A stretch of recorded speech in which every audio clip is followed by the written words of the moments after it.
last time we were together, from here in John chapter 20, or not chapter 20, excuse me, back in chapter 18, John chapter 18, we talked about the first place they took Jesus after his arrest. And this is John chapter 18 at verse 12, where they took Jesus, and it says, the detachment of soldiers and its commander and the Jewish officials arrested Jesus. They bound him and brought him first to Annas, who is father-in-law to Caiaphas, the high priest that year.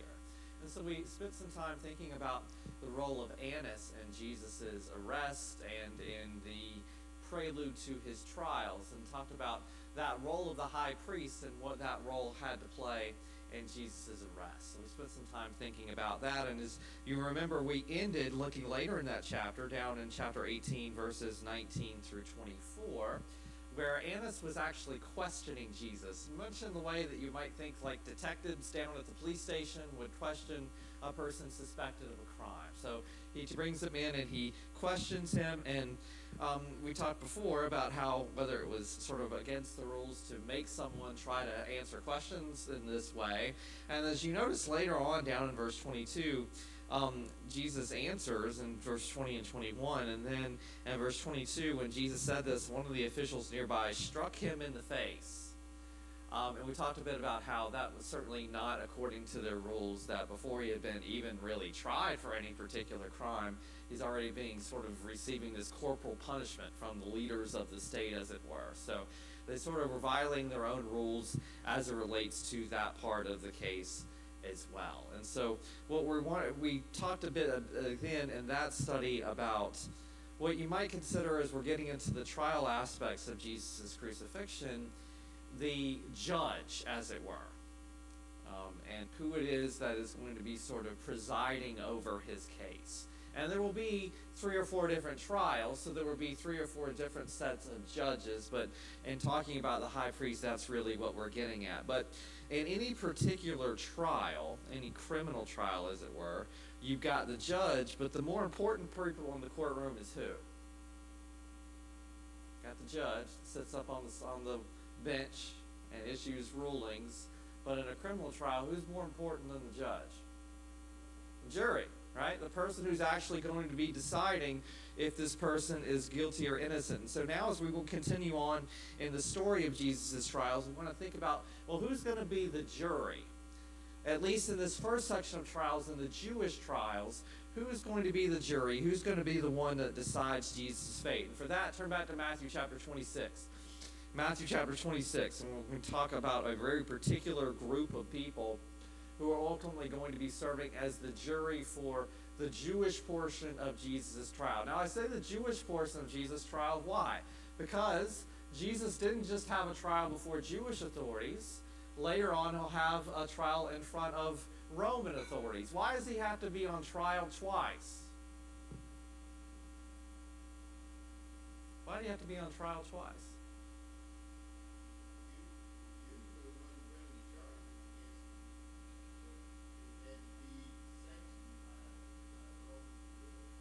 Good. Because of the way the political system was at the time, that the Jews were living under Roman occupation, the Jews didn't have full autonomy.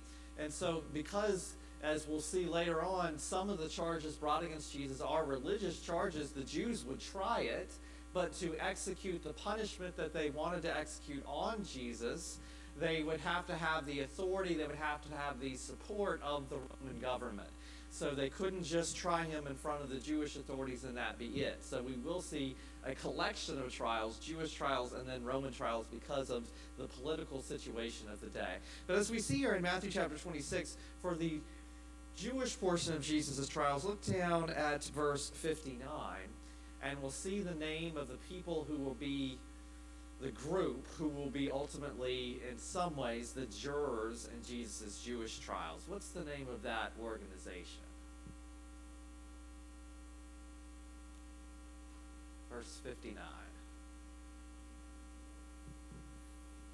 Sanhedrin. And so what is this institution known as the Sanhedrin? That's what we want to spend some time thinking about this morning, which is, who are these people? Where did they come from? What authority do they supposedly have under Jewish law to be serving in this capacity, and how would they be involved in Jesus's trials? So let's start to answer that first question first. Where does this institution come from? So hold your finger here in Matthew chapter 26, and let's turn back and look at the Old Testament for a second. Turn back to Exodus chapter 18. Exodus chapter 18. Let's see if we can figure out where this institution known as the Sanhedrin got its beginnings. Exodus chapter 18, starting in verse 13. Exodus chapter 18, starting in verse 13, going down through about verse 23. This is where we do see kind of the institution of a system of what looks a little bit like courts to us, like criminal courts or civil courts to us in our modern situation. But it really comes from the fact that during this era, Moses was the leader of the Israelites, and he had a lot to deal with, a lot of situations on his plate. And he kind of explains it this way. It says, verse 13, the next day, so if you go back to verse 12, you see that Moses' family is there to visit. His father-in-law, a man named Jethro, has come to visit Moses where he is leading the Israelites. And so Moses is showing Jethro around, and it says in verse 13, the next day Moses took his seat to serve as judge for the people, and they stood around him from morning till evening. So that's the way the situation was at that point in time. The Israelites had just been led out of Egypt.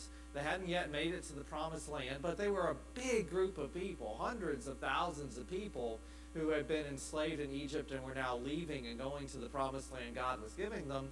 And as you can imagine, with a group of hundreds of thousands of people, they didn't always get along with each other, right? So they had disputes.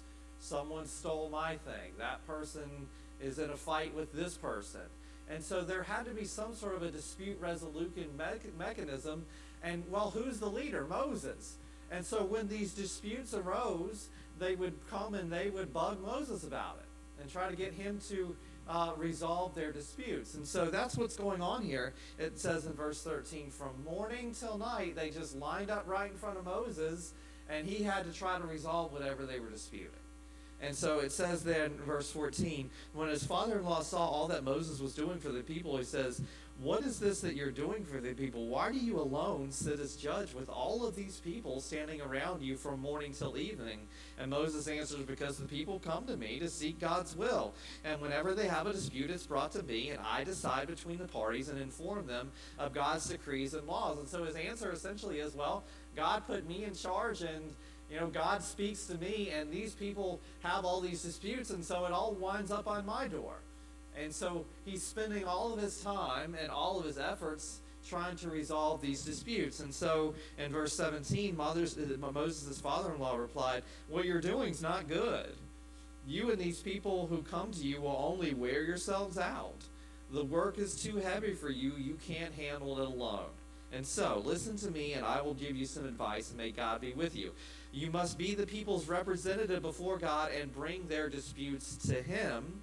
Teach them the decrees and laws, and show them the way they to live and the duties they are to perform. But select capable men from all the people, men who fear God, trustworthy men who hate dishonest gain, and appoint them as officials over thousands and hundreds and fifties and tens, and have them serve as judges for the people at all times, but have them bring every difficult case to you. The simple cases they can decide themselves. That will make their load lighter because they will share it with you. So basically, what is Jethro's advice here for how Moses should handle this situation?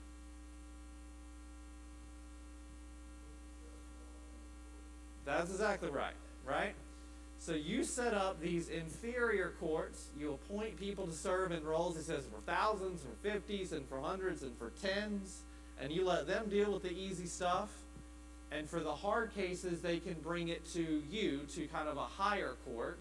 Because Jethro says you can't do all this by yourself. Because, as he sort of explains to him in verses 19 and 20, your job is to be the people's representative to God. To bring them the law, to bring their petitions to God. That's an important role than trying to resolve some little small claims dispute that may arise among the people. And so you need to appoint people to have these situations, to deal with these situations and to serve as these sort of lower level judges. And so what you're kind of seeing being set up here is kind of a court system of lower dispersed small courts, and then he says if there are more difficult cases, they can bring it to you, a higher level court, to deal with the much more difficult kind of cases. And so that's what's kind of being set here. And then you notice in verse 23, if you do this, and God so commands, you will be able to stand the strain, and all these people will go home satisfied. And so he's kind of said, if you do it this way, the system will work, you will not be overwhelmed, and people will trust the system, because the judges that will be judging their cases will come right from among their own community, and so the system will work best that way. And so that's kind of the way they set up this system. And that's kind of the ultimate origins of this notion of the Sanhedrin. So as we turn to one more passage in the Old Testament, turn over to Numbers chapter 11. Numbers chapter 11. We'll start to see these group of lower level judges, or the people who will be these lower level judges, where they came from and how they were selected. So here we are in Numbers chapter 11, and this is another one of Moses' bad days. And Moses had a lot of bad days because he was in charge of a lot of kind of ornery people. And they are still wandering in the desert, and now they're complaining they don't have any food. And at one point they even say, Moses, if you just left us in Egypt, sure, we were slaves, but at least we had food to eat. And now we're out in the desert and we don't have any food. And this is the chapter where God actually causes manna to sort of show up out of the sky. And he provides them quail to eat and all these sorts of things as answers to his people because of their complaining. But Moses is here kind of caught in the middle. He is struggling to keep the people on the right track. And then notice what he says down at verse 14. To God. Verse 13. They keep saying to me, where can I get meat for all these people? They keep wailing to me, give us meat to eat. And then Moses says this to God in verse 14. I can't carry all these people by myself. The burden is too heavy for me. Now, Moses is complaining, and this isn't the first time Moses is complaining, right? When we go back to the burning bush, Moses complained he didn't want the job to begin with, right? He didn't think he was capable of it. He didn't think this was something he would be able to do. And now that he's in it, and he's got all of this responsibility on his shoulders, we saw that back in Exodus chapter 18, and he's just complaining that he needs some help. He needs some assistance. We saw it with the judicial activities, and here we're going to see it with other activities as well. And so God, ever helpful to Moses, gives him some assistance. Verse 16, the Lord says to Moses, bring me 70 of Israel's elders who are known to you as leaders and officials among the people, and have them come to the tent of meeting that they may stand with you. I will come down and speak with you there, and I will take the spirit that is on you and put the spirit on them, and they will help you carry the burden of the people so that you won't have to carry it alone. And so here we got God giving Moses 70, wouldn't call them assistants, but what will later be called 70 elders. So these are prominent, experienced, wise members of the broader community who can be helpful to Moses in leading the people, in addition to, as we saw back in Exodus, judging disputes among the people. And how many is he going to pick? 70. That number becomes important.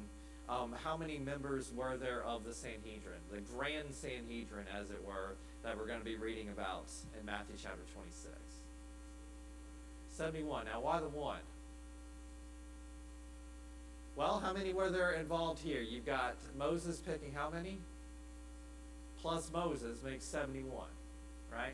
So that's how they set up this Grand Sanhedrin. If you're looking for the origins of this institution that is called the Grand or the Sanhedrin, but which when it's not used, generally when it's referred to in Matthew, it's the Grand Sanhedrin. We'll talk about how they broke that down in just a second. But that's where it comes from. It comes from what we have here in Numbers chapter 11. This group of 70 elders who were chosen by Moses at God's direction to assist him to deal with resolving disputes and to lead the people so that the all of the burden of that doesn't fall down on Moses himself.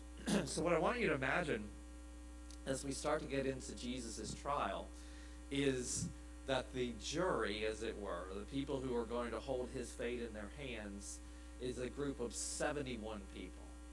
That's a lot, right?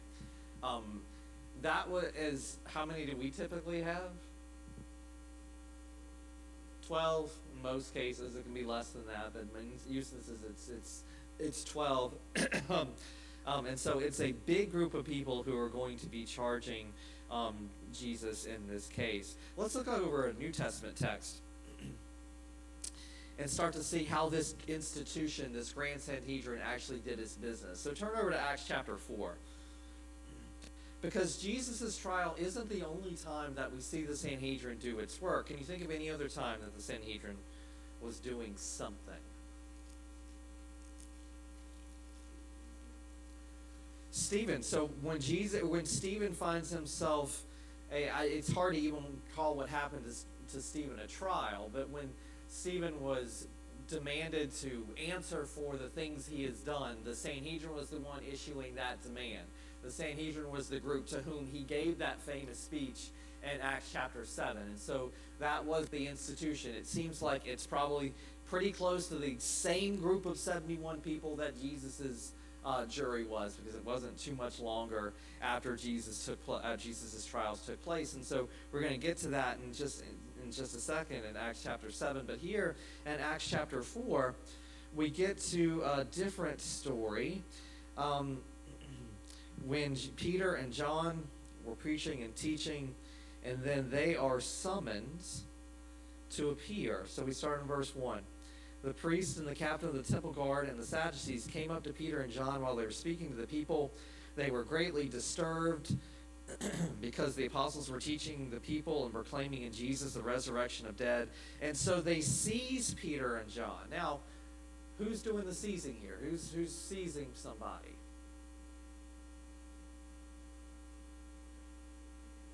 Okay, so the captain of the temple guard and the Sadducees come up and they seize them. That sounds pretty much like arresting them, right? So they seize them, and because it was evening, they put them in jail until the next day. Why are they putting them in jail? What did they do wrong?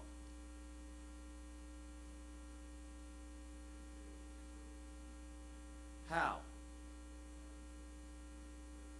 Okay, but is that against the law? Okay.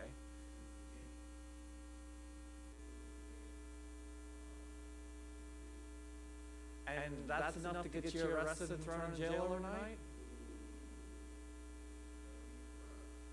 Yeah. So that's what we're going to start to see. It doesn't look like everything is going on above board here. But so they are arrested. They're put in jail overnight. And then the next day, verse 5, we see that there is this gathering. And in verse 7, they had Peter and John brought before them, began to question them. And so now we're seeing that this institution, the Sanhedrin, is a jury, but it does more than just the traditional, what we might think of as taking place in a courtroom. This looks a lot like what we saw with Annas the last time we were together, right? They seize them, they bring them in, and they start questioning them. So they look a lot more like a police entity than what we might think of as just simply like a jury situation. So they bring Peter and John in to investigate how they've spoken and how they perform these miracles. The question they ask them in the verse 7 is this: by what power or by what name did you do this? And this being, if you turn back to chapter 3, is they healed a man who had been crippled. And so they said, get up and walk, and he got up and walked. And then there was this investigation. How did you do this? By what name were you allowed to do this? And so at this point, they question them, and then Peter gives a great speech in the middle of the chapter. And jump down to verse 17. After the speech was over, well, let's read verse 15. They ordered them to withdraw from the Sanhedrin, and they conferred together. So now we have that group of 71 elders who are getting together as a group, They've heard what Peter has to say for himself, and now they're going to get together and they're going to confer. What are they conferring on? What are they going to decide?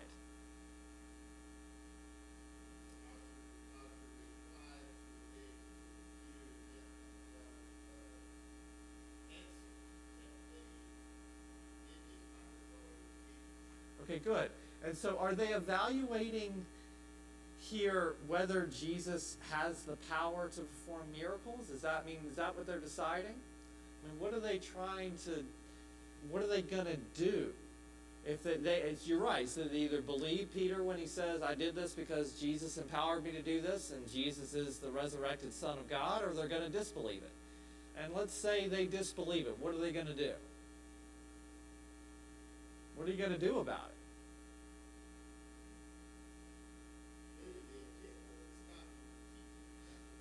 They're going to stop. They're going to try to stop them from teaching it. And as you continue on there, and after they confer in verse 16, they say, what are we going to do with these men?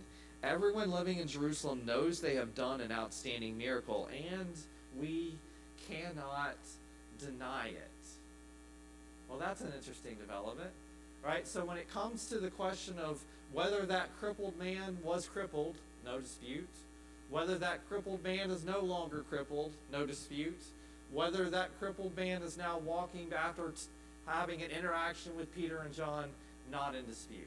So, we can't dispute them on the facts, but still the question arises, what are we going to do with these men? Because, continue on in verse 17, to stop this thing from spreading any further among the people. Well, why would you want to stop it from spreading among the people?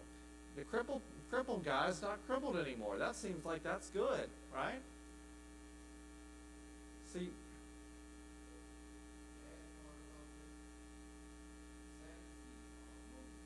yep. That's right.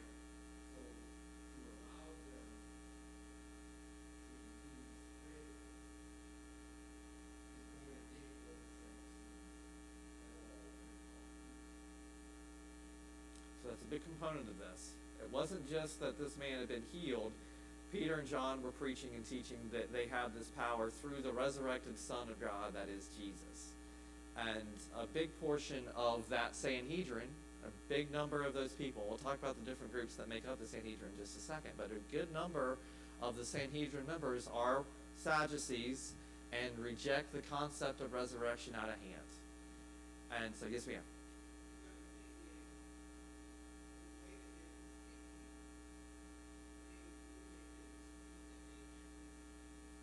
Right.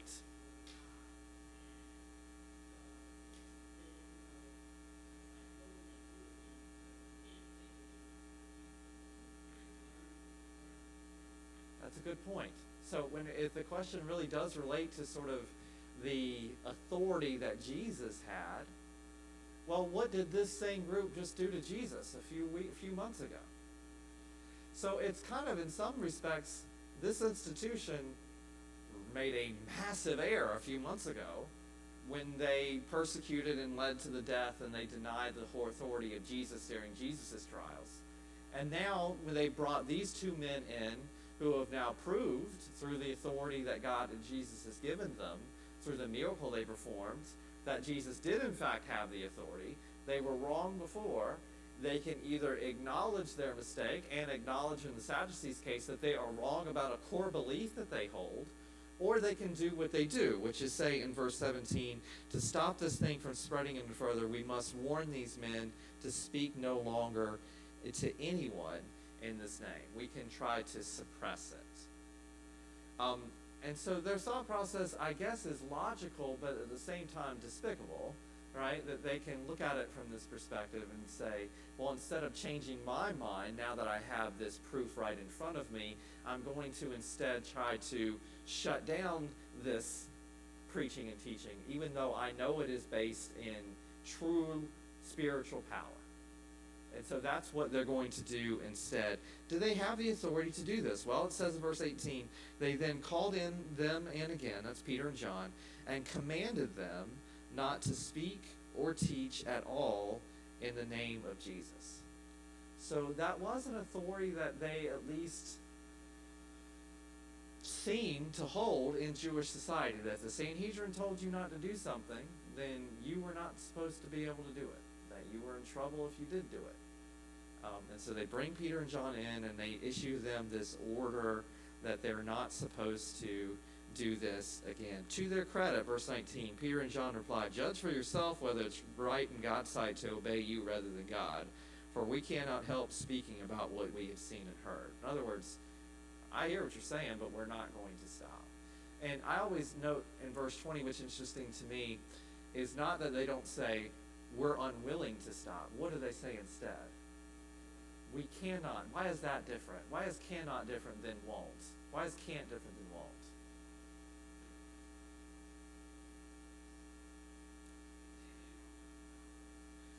Yeah, I am unable to stop.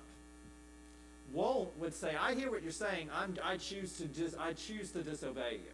But what they're saying is something different. When they say we cannot stop, that's a word of capacity, right? So won't is a statement of unwillingness to obey a command.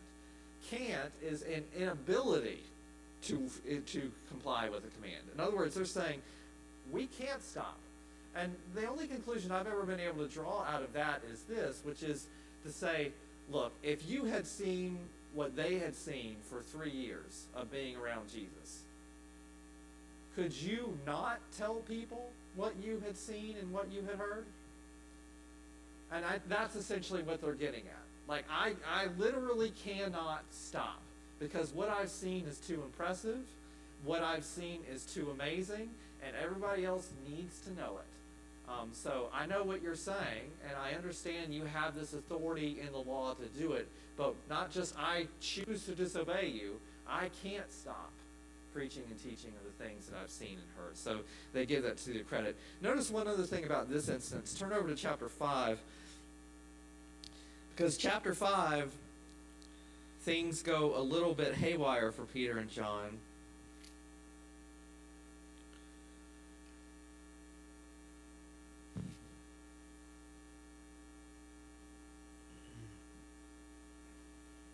Because just like they told the Sanhedrin, they weren't going to stop, and then they didn't stop, and now they get caught again, and they got to try to figure out what to do with them. And so verses 12 through 15, they're still preaching and teaching. They're still healing people. They're doing exactly what the Sanhedrin told them not to do. And then verse 17, Acts 5:17. Then the high priest and all his associates, who were members of the party of the Sadducees, were, quote, filled with jealousy. Let me ask you this question. If you are on trial, if you're on trial and your jury is, quote, filled with jealousy of you, what are your odds? Not very good, right? That shows you a little something about this institution. If you are looking for a jury that's going to be impartial, don't go in front of the Sanhedrin. They are not an impartial jury, and they never, ever were. But in this instance, it's because they were, quote, filled with jealousy. Then they arrested the apostles and put them in jail. Then you continue on there through the next 15 verses or so, and you see that they are ultimately released from jail by angels, miraculously released them from jail. And then the Sanhedrin's like, well, I don't know what we're supposed to do anymore, right? So we arrested these guys. We told them to stop. They wouldn't stop. We arrested them again. We threw them in jail. And then now they're not even in jail anymore. And we don't know what to do. And then, interestingly, notice, jump at verse 33. Acts 5, verse 33. When they heard this, they were furious and wanted to put them to death. And so we see that the Grand Sanhedrin, this group of 71 in Jerusalem, had the ability, had the capacity to hand down a death sentence. What type of death sentence? How would they carry that out typically? Any ideas? Stoning. Stoning was the typical way. If you go back, and we will get into this in future lessons, stoning was the mechanism of, or in most instances, of capital punishment for offenses like they were being accused of here, things like blasphemy and those sorts of things. Stoning would be how it would be carried out. They wanted to put them to death. Verse 34, but a Pharisee named Gamaliel, a teacher of the law who was honored by the people, stood up in the Sanhedrin and ordered that the man be put outside for a little while. And then he addressed them. He gives a pretty famous speech here. And the speech that Gamaliel gives ends with him basically saying, look, leave these men alone.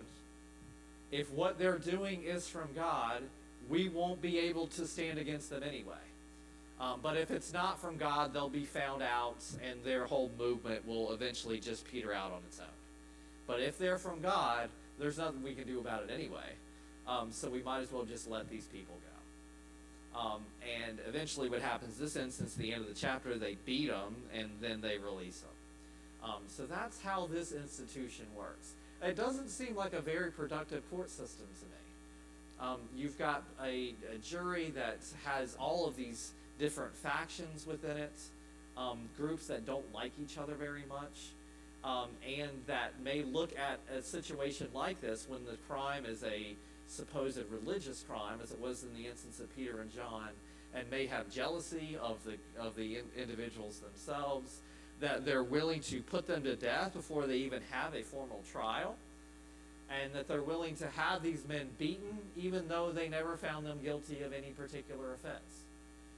This sounds like not a very productive court system at all.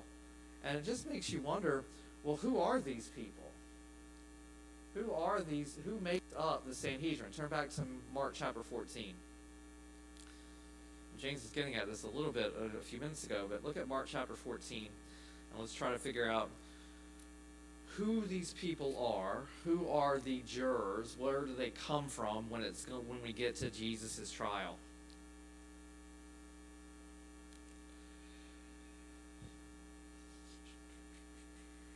All right, so here we are, verse 53, just after Jesus' arrest, and as we talked about last time, after his time in front of Annas. Verse 53 says, they took Jesus to the high priest, and all the chief priests, elders, and teachers of the law came together. So there's a decent description of the composition of the Grand Sanhedrin there in Jerusalem. So let's think about the categories that are listed there and who really makes up those groups. The first individual group mentioned there is the high priest. Who is the high priest?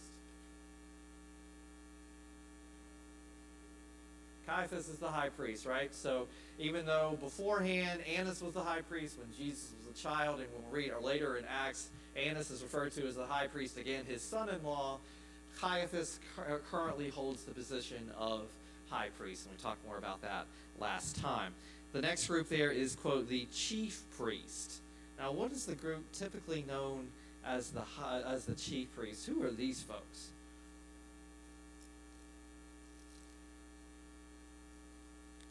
Well, we just read about Acts 5:17, where it says, then the high priest and all his associates who were members of the party of the Sadducees were filled with jealousy. So the institution, the group typically known as the chief priest, is more associated with that group known as the Sadducees. And we've already talked a bit about who they were and what they believed and where they stood in Jewish society. But other than just their disbelieving in the resurrection, which we see in Acts chapter 23 at verse 8, and as well in Matthew chapter 22 at verse 23, the one other thing that we would say about them is they tended to be kind of aristocratic. They tended to be wealthier. So these were people who had power within Jewish society, both because of their religious position, but more because of their wealth. And a line from Josephus, who was one of the major historians of that era, says this: the Sadducees are able to persuade none but the rich. So they were the group who, if you were sort of high society at the time, you may be more affiliated with the Sadducees during that era. And again, so that would include Caiaphas and Annas, who, as we talked about last time, had a lot of control over the commerce that took place in the temple, and so they were kind of the rich folks in the group.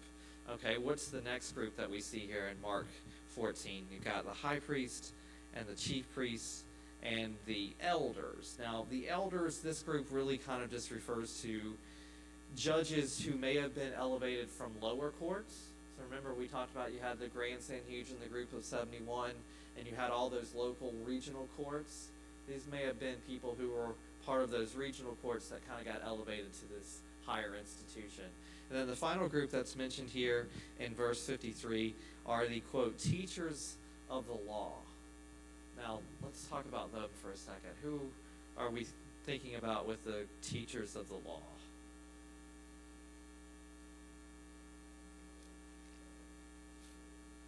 Sorry? Men like Gamaliel. And what group among the Jews was Gamaliel from? He was a Pharisee. And if you, the teachers of the law, that group, the scribes, as some translations say, are often associated with that group, the Pharisees. If you were to jump back to Mark chapter 2 and look at verse 16, it says, quote, the teachers of the law who were Pharisees.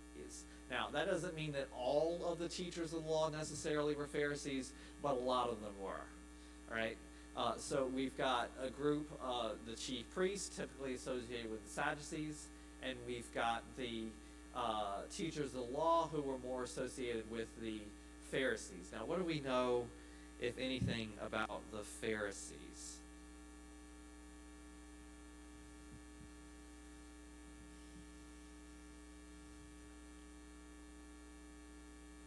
Well, let's take a look at a couple things we know about them. Look first at Matthew chapter 15. Matthew chapter 15.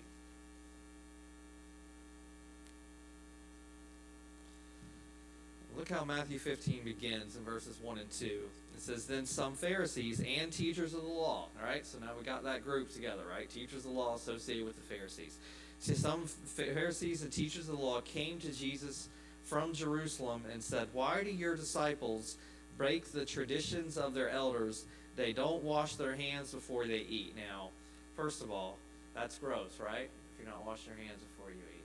But that's not really what this is getting at. This is talking about a very ceremonial process where using very certain instruments and types of water and a very kind of specific ceremony of washing their hands before they eat. They were not following that particular tradition. And they call it, to their credit, they refer to it as, quote, a tradition of the elders.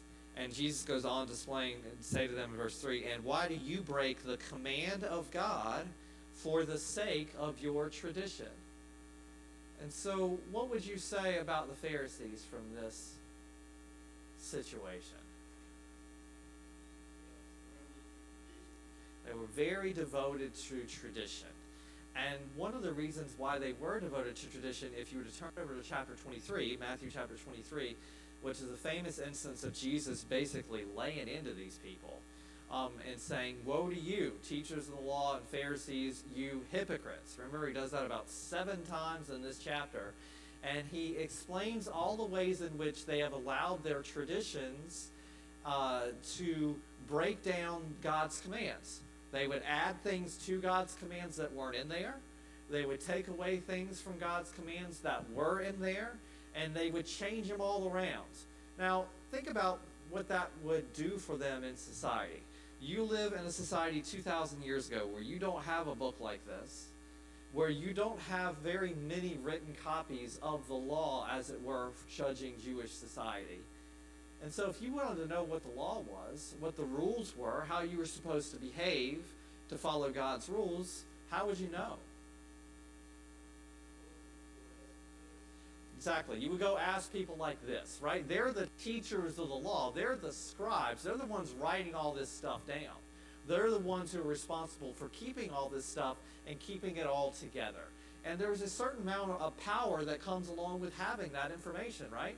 And in a society where you alone or you as a group are the ones who have all this information, and it's information that everyone in society needs, then that gives you some power. So what if someone comes up to you and say, well, what's the rule on hand washing? You say, well, okay, here, book, chapter, and verse is what the Old Testament says about hand washing. And oh, by the way, I'm going to add a couple additional things onto it. And so now you are kind of running the show, right? Because you get to make the rules. because it's kind of hard for everyone else to tell the difference between what the rules actually are in those books that are hard for them to find or they don't have so much access to, and the rules that you've just kind of made up on your own just to try to keep yourself in power and keep yourself in control. And that is a good sort of description of where the Pharisees were in society by the time we get to the time of Jesus' trials. Why did the Pharisees dislike Jesus so much? As a group. Now, again, not all Pharisees were this way. All right, we've got some instances, and people like Nicodemus, who was a Pharisee, Joseph of Arimathea was a Pharisee. There were some Pharisees who were very open and to listen to what Jesus had to say. But as a group, why were the Pharisees so antagonistic to Jesus? Yes, ma'am.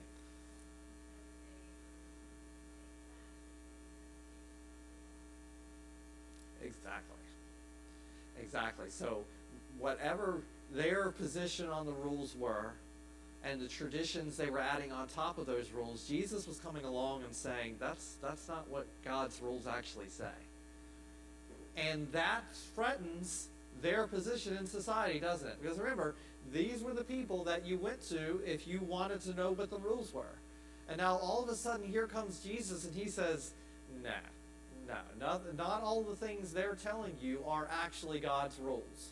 And so their position as the law, holders of the law, as the oracles of the law, all of a sudden becomes threatened by Jesus. And so that was the source of the antagonism that lies between Jesus and the Pharisees through basically the entirety of his ministry. And so look at, again, there back in Mark chapter 15, and think as we're closing, because we're running out of time here. You ask yourself, if you got arrested for a crime you didn't commit, and then you go to trial and they pick your jury, and you look at those 12 people, you want to be able to look at those people and say, I'm going to get a fair shot with these people. I clearly didn't do this, so I am ultimately going to be acquitted because those are 12 fair people who are going to listen carefully to the evidence, and they're going to go back and they're going to honestly deliberate. They will know there's no evidence against me, and they are going to acquit me of this crime. Now, look at the group that is described in verse 53. They took Jesus to the high priest, the chief priests, those are the Sadducees, the elders and the teachers of the law, that is the Pharisees. Is this a good jury for Jesus' trial?